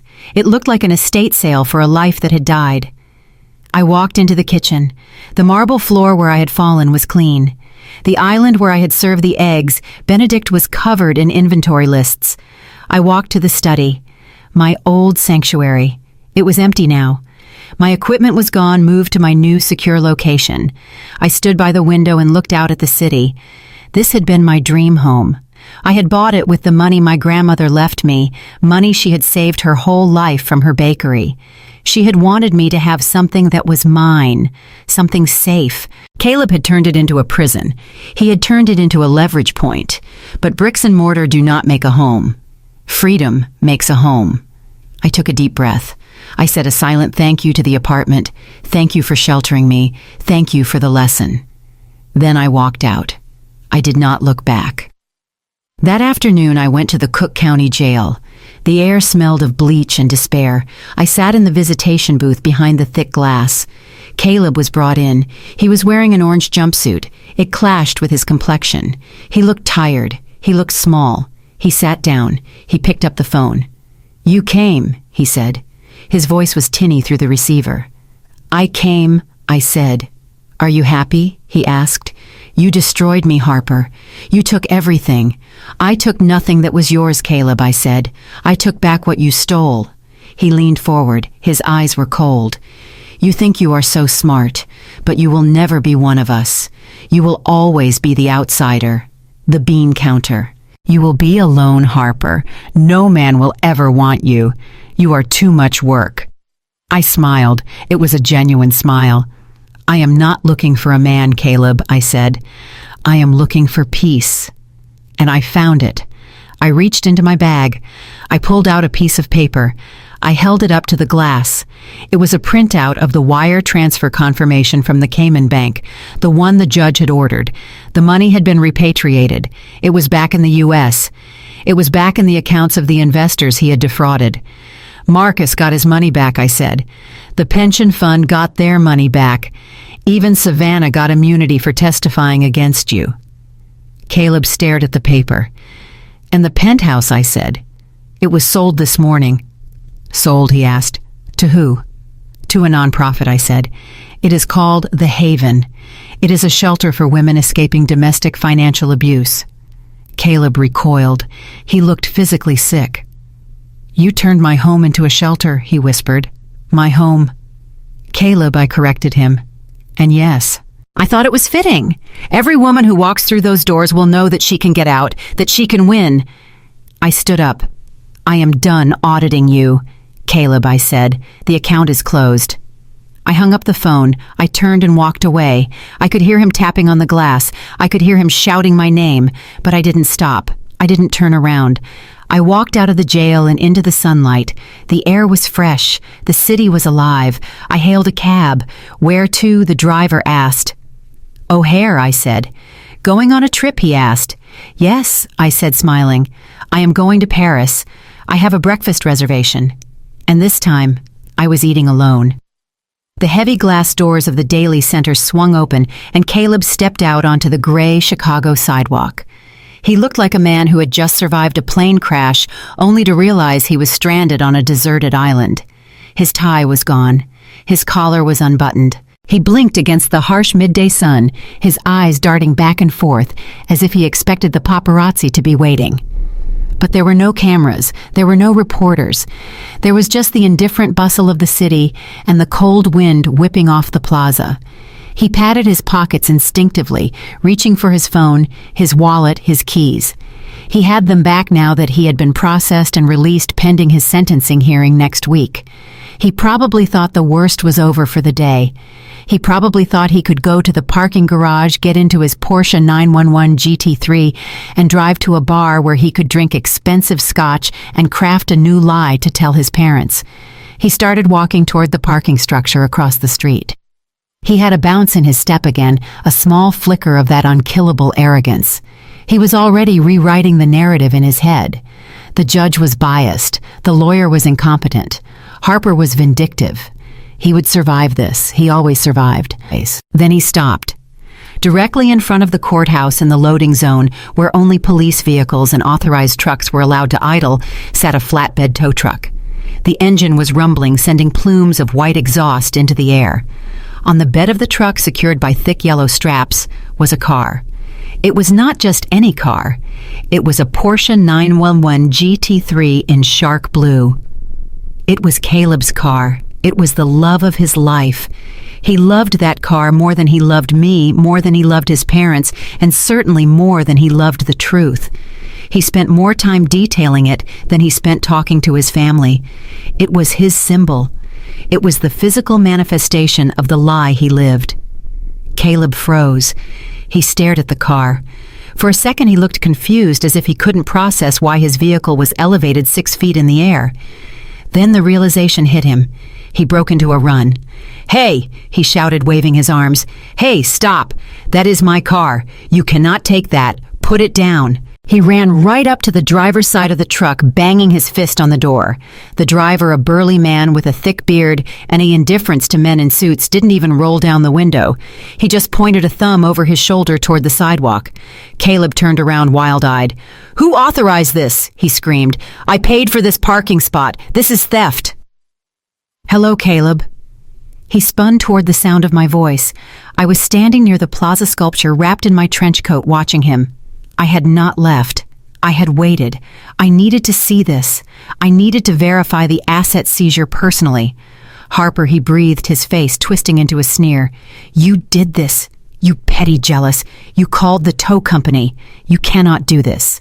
That car is in my name. It is not marital property. I bought it with my bonus 3 years ago." "Actually, Caleb," I said, walking closer, my heels clicking on the pavement, "you leased it. And you used the company account to pay the lease.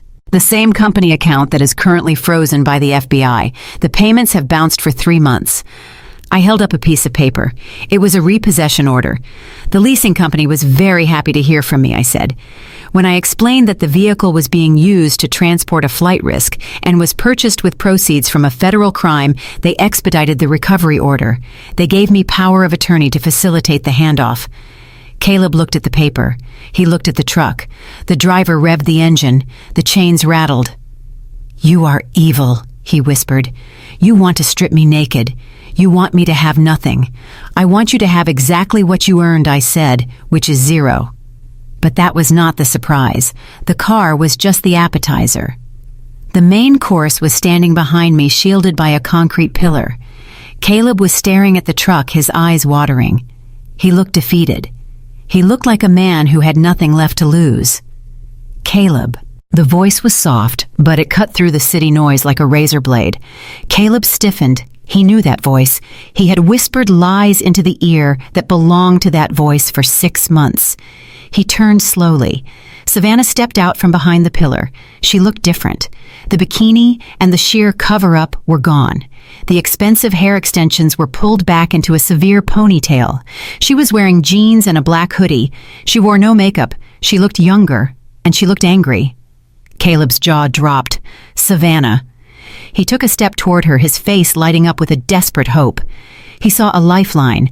He saw an ally. He saw the one person who he thought still believed his mythology. "Baby," he said, his voice cracking.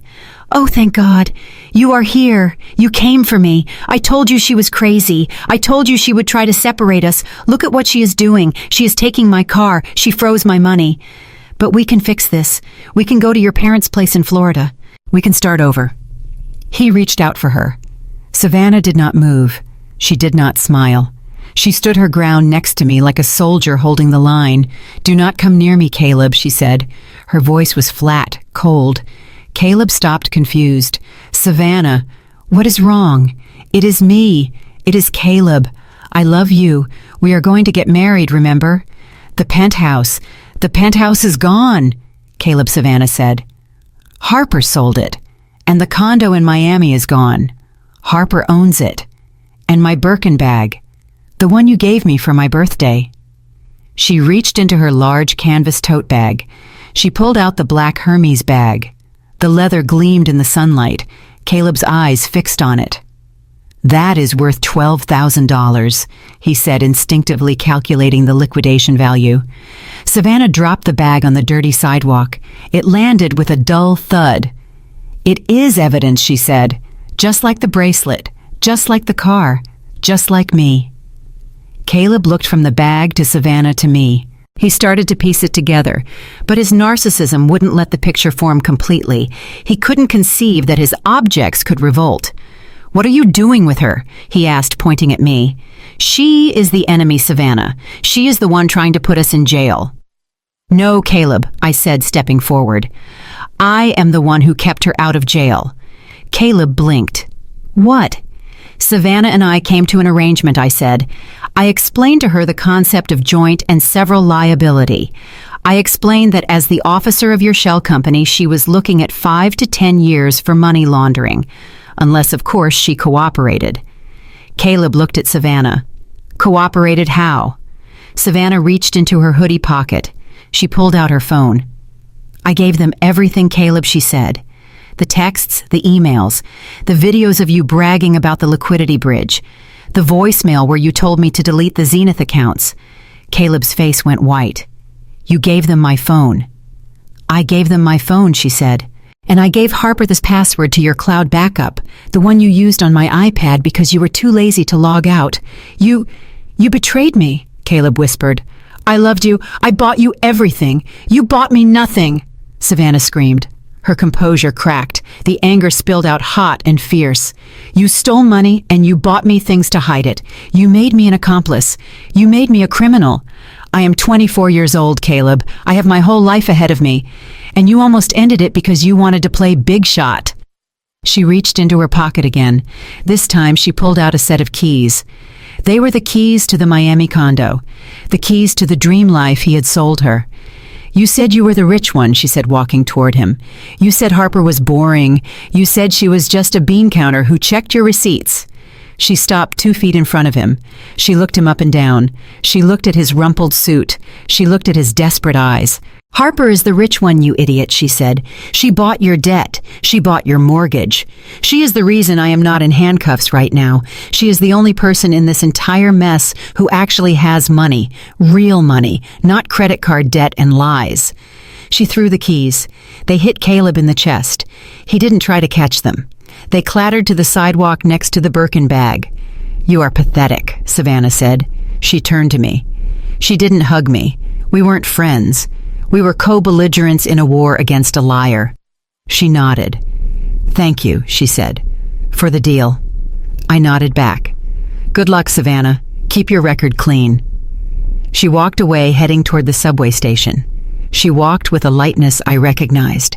It was the lightness of escaping a burning building before the roof collapsed. Caleb stood there. He looked at the keys on the ground. He looked at the bag. He looked at the tow truck, which was now pulling away into traffic carrying his Porsche. He was alone. He looked at me. His eyes were red. The charm was gone. The arrogance was gone. There was only the raw, ugly need of a parasite that had been detached from its host. "Harper," he croaked. "Harper, please. I have nowhere to go. My dad is fired. They have no money. The accounts are frozen. I have $12 in my wallet. I checked my watch. It was a reflex. Time was money, and I had spent enough of both on him." "You have a law degree, Caleb," I said. "I am sure you can find work. I hear the public defender's office is hiring. They are always looking for people who understand the criminal mind." "I do not have a law degree," he whispered. "I never passed the bar. I lied about that too." I paused.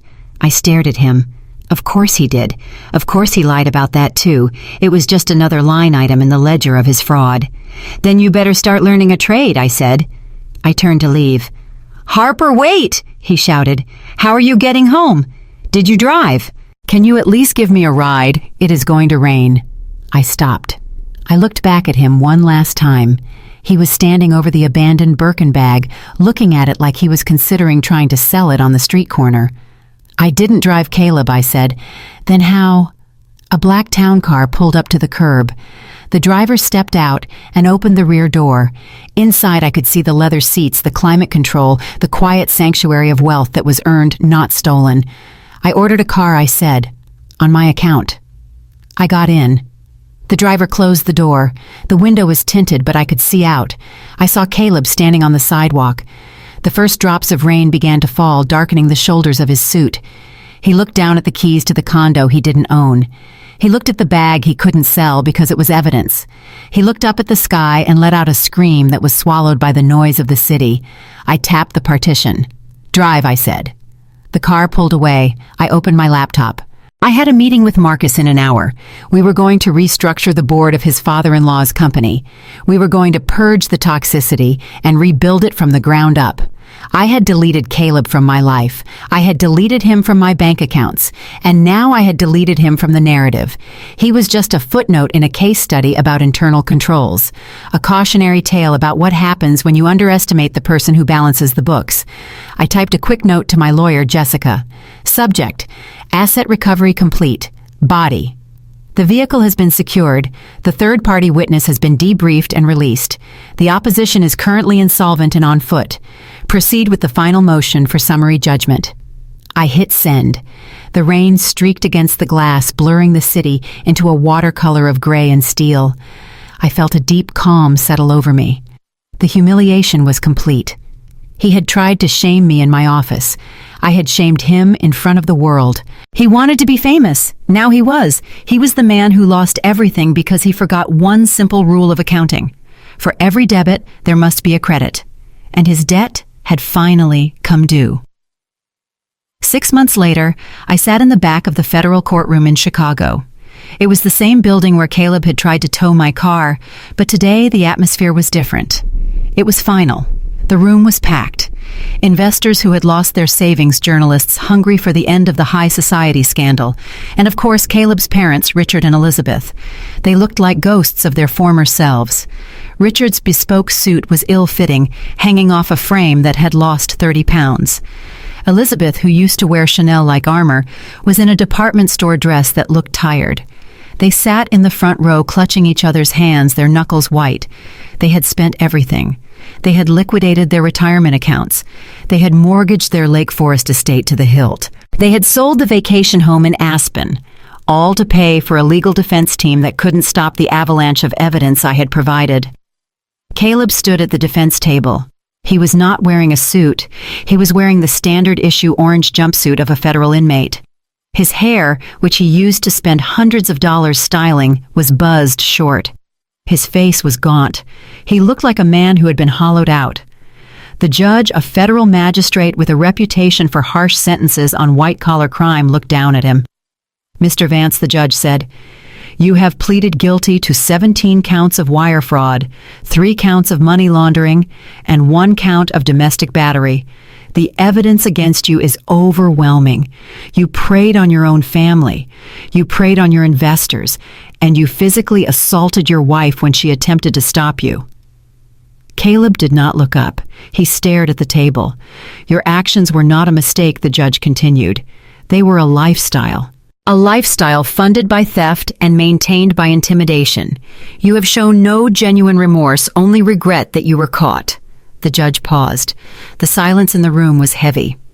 I sentence you to 96 months in federal prison, followed by 3 years of supervised release. You are also ordered to pay restitution in the amount of $4.2 million. 8 years. A gasp went up from the gallery. Elizabeth let out a sob that sounded like a physical wound. Richard put his head in his hands. Caleb flinched. Just a small twitch of his shoulders. 8 years. He would be 43 when he got out. His prime earning years gone. His reputation incinerated. The marshals moved in. They handcuffed him.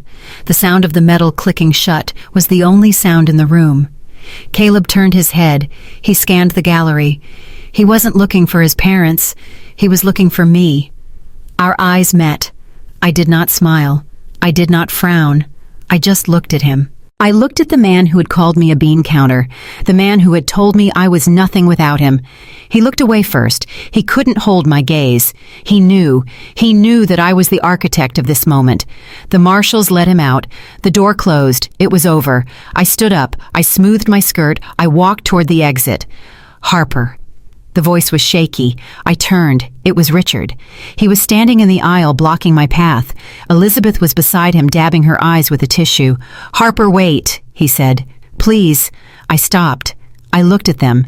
6 months ago, they had sat at their dining table and called me a peasant. They had planned to bury me in legal fees. Now they looked like refugees from their own life. "What do you want?" Richard, I asked. We need help," Richard stammered. "The restitution order, the legal bills. We have nothing left, Harper. The bank is foreclosing on the Lake Forest house next week. We have to move. We found a small apartment in Waukegan, but we can't cover the deposit." I stared at him. Waukegan, a gritty industrial town far from the manicured lawns of Lake Forest. It was a fitting exile. "You want money," I clarified. "We are family," Elizabeth whispered. "Caleb is gone. You are all we have left. You did this, Harper. You exposed him. You have a responsibility." I felt a cold laugh bubble up in my chest. "I have a responsibility," I repeated. "Did you have a responsibility when your son hit me? Did you have a responsibility when you called me a gold digger on the internet? Did you have a responsibility when you tried to help him steal my home?" "We were protecting our son," Richard said, his voice cracking. "You can understand that." "I can understand it," I said, "but I do not have to subsidize it." I reached into my bag. I pulled out a piece of paper. It wasn't a check. It was an invoice. I had prepared it that morning, knowing this moment would come. "Here," I said, handing it to Richard. He took it with trembling hands. He looked at it. It was a standard invoice from my consulting firm. Item 1. Legal Strategy and Asset Recovery Services 2020-2024. Rate $850 HR. Hours, 0. Total $0 pro bono for family. Item 2. Emotional labor and abuse tolerance. Rate priceless. Item 3. Severance package. Total $0. Bottom line, do not call again.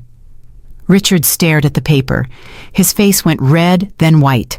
"This is cruel," he whispered. "No, Richard," I said. "Cruel is what you did to Marcus. Cruel is what you did to me. This is just a balance sheet, and you are in the red." I stepped around them. I walked out of the courtroom. My phone rang as I reached the street. It was an unknown number. I knew who it was.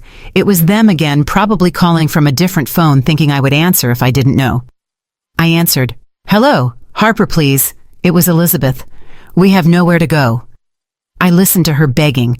I listened to the woman who had sneered at my state school education, now pleading for a handout. I didn't say a word. I just pressed the button to end the call. Then I pressed the button to block the number. I walked to my car. It was a beautiful day in Chicago. The sun was shining. The lake was blue. I had a flight to catch. 8 years. That was 96 months. 416 weeks.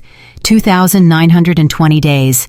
That was a lot of time, and I intended to enjoy every single second of it. The morning light in Paris is different than in Chicago. It is softer, more forgiving.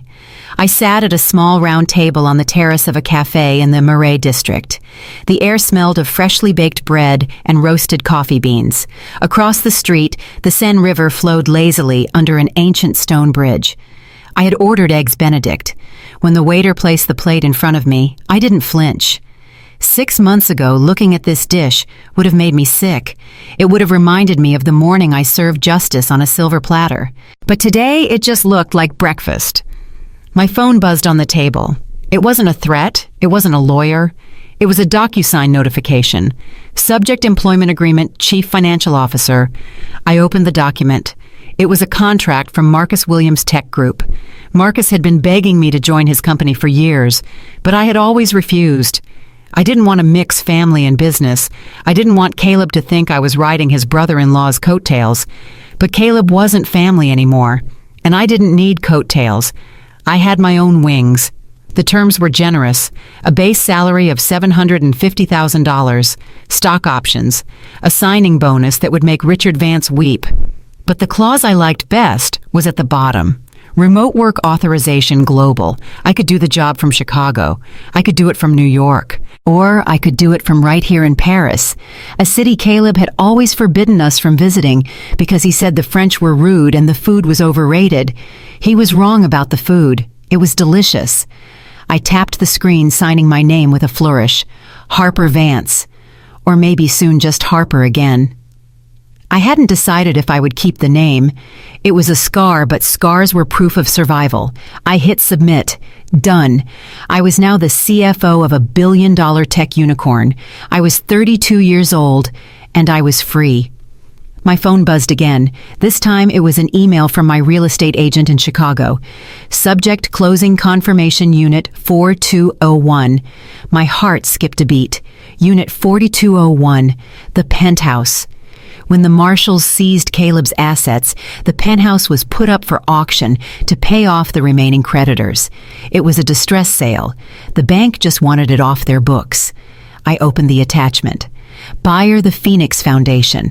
It was a new nonprofit I had registered a month ago. I named it after the shell company Caleb had used to hide his stolen money.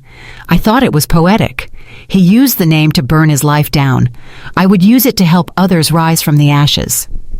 The Phoenix Foundation was dedicated to providing legal and financial resources to women escaping economic abuse. It would offer forensic accounting services to help victims find hidden assets. It would provide bridge loans for housing, and its headquarters would be located in a certain penthouse overlooking Lake Michigan. The master bedroom where Caleb had slept while I cried would be turned into a safe room. The study where I had cracked his codes would be a legal clinic, and the kitchen where he had slapped me would be a place where women could cook meals for themselves without fear. I had bought my own prison, and I was turning the key to let everyone out. I scrolled down to the final page of the closing document. The purchase price was listed, $3.2 million. I smiled. I had bought it for cash, using the proceeds from the sale of the Miami condo and the settlement from the defamation suit against Caleb's parents. Richard and Elizabeth had paid for the shelter that would save women from men like their son. It was the perfect closed loop, the perfect balance sheet. Every liability had been converted into an asset. I picked up my glass of mimosa. The orange juice was fresh squeezed. The champagne was cold. I looked around the cafe. A young couple was arguing softly at the next table. The man was checking his watch, looking impatient. The woman was trying to get his attention, touching his arm. He pulled away. I knew that look. I knew that dynamic. I wanted to lean over and tell her. I wanted to tell her to check the bank accounts. I wanted to tell her to trust her gut. I wanted to tell her that she was worth more than his impatience. But I didn't. She had her own journey, and I had mine. I took a sip of the drink. It tasted like sunshine. It tasted like victory. Caleb was sitting in a cell right now, eating whatever slop the federal prison system served for breakfast. He was probably telling his cellmate that he was a victim. He was probably planning his comeback, but he would never come back. Not to this life. Not to me. I cut into the poached egg. The yolk ran out rich and golden. My husband laid a hand on me and I served him justice. It was a long meal. It was messy. It was expensive. But this breakfast in Paris, this was the best meal I had ever had, because I paid for it myself. The most profound lesson from Harper's journey is that financial independence is the ultimate form of self-defense. In a relationship, trust is essential, but blind trust can be dangerous. Caleb utilized the classic tools of a narcissist, gaslighting, isolation, and financial opacity to maintain control. However, Harper survived and triumphed because she never surrendered her financial autonomy. She proved that in a world where abusers often use economic control to trap their partners, having a freedom fund isn't just about money, it is about having options. It is the difference between being a victim trapped in a penthouse and a survivor eating breakfast in Paris. Furthermore, the story teaches us the power of strategic silence. When Caleb assaulted her, Harper didn't immediately scream or fight back physically, which might have put her in more danger. Instead, she retreated to her domain of expertise and fought back with the most powerful weapon she had: the truth. She demonstrated that we should never let a partner define our worth. Caleb tried to reduce her to a boring bean counter to feed his own ego, but Harper knew that her skills were her superpower. She turned the very thing he mocked, her attention to detail and ability to track numbers, into the sword that severed his control. Ultimately, Harper's victory reminds us that true power isn't about the appearance of wealth or status. It's about integrity and receipts. You cannot build a life on a foundation of lies, and you cannot break a woman who knows her own value. Justice isn't just about punishment. It's about reclaiming the energy you wasted on the wrong person and reinvesting it in yourself. If you believe that financial freedom is the key to personal freedom, hit that like button and subscribe for more stories of justice served cold.